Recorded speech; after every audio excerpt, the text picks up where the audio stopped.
All right, guys, welcome back to the channel today. Today we're going to talk about the best settings for your at-home ice bath. I am here with my Ice Barrel 500 Ice Barrel Chiller, but I've been doing ice baths and cold water therapy for about a decade now. I've gone through a lot of seasons. Someone's always making new trends about it, and you have to learn where is the perfect temperature and timing for yourself. This is not just me talking about myself. I'm a 41-year-old male athlete, but it's also my wife, Milena, who's a 28-year-old female athlete. Men and women are going to want different temperatures. So for starters, you're going to hear people tell you that the best time to get in the cold plunge is first thing in the morning. I would absolutely agree with this. If you can manage to muster the strength to walk downstairs or walk outside in the morning, even if you don't sit for a full 3 minutes and just dunk in the cold plunge, almost like a jump start, it will substitute your need for caffeine. You are immediately wide awake, you feel great. So I do think morning's the best time, but we kind of use the cold plunge at all different times. So we have our ice barrel set to a smart sense timer. One of the best things about this barrel is you can use the app to tell you when do you want it to be your optimal levels of cold.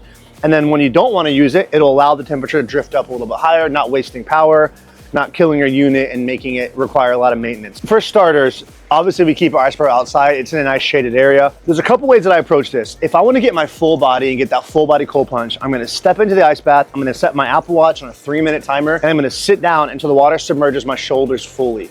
I'll keep my hands on my knees. If they're really painful that day, I'll just hang my hands off the side.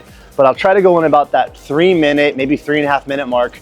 This is a mental journey. You have to kind of just lock in, close my head, or close your eyes and just go in your head, and you can really get through it. You're gonna feel amazing when you get out. But there's other times where I'm just gonna come back from a run.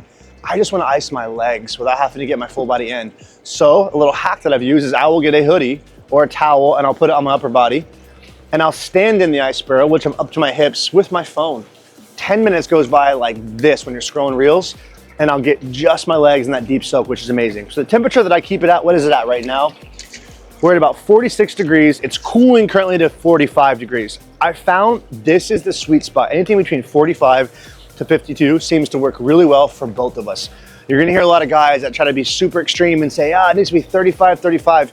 The challenge of 35 is this. One, it's bad for female hormones because it's gonna spike their cortisol and spike their stress. It might take some inflammation out, and then it adds more inflammation in and oxidative stress. The other side of it is, it's very hard for people to tolerate that level of cold. When it's 35 degrees, it almost like burns the skin. So you're gonna make it much harder on yourself to sit in it for that 3-minute mark.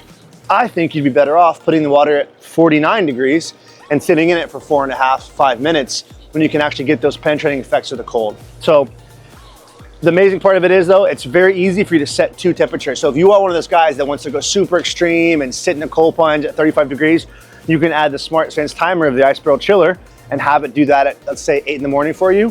And then if your wife wants to get in later, you can have it rise up to her temperature. So you have that flexibility, and it's been a really, really nice touch. For all you fellas out there trying to make your wife get in way too cold water, just understand there's actual science to support. She doesn't need as cold as you do. And I think the perfect middle ground is that 46 to 48 degree mark. Enjoy your cold plunge, guys.